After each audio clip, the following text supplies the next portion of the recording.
The New York times దారిలోనే BBC కూడా భారత్ పై తప్పుడు ప్రచారం చేసింది.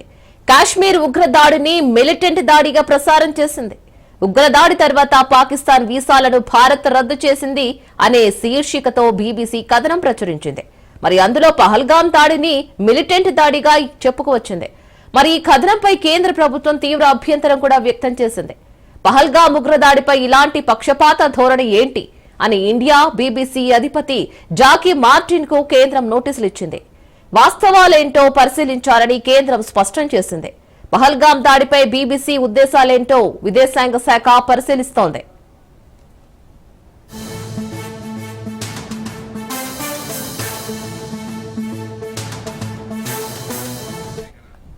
ఇప్పటికే ది న్యూయార్క్ టైమ్స్ తప్పుడు కథనాన్ని ప్రచురించింది.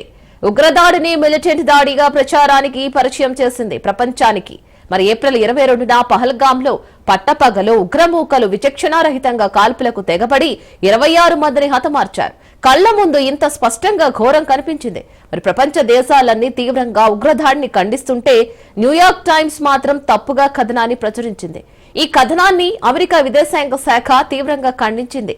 మిలిటెంట్ కాదు, టెర్రరిస్ట్ దాడి అని సరిచేసింది.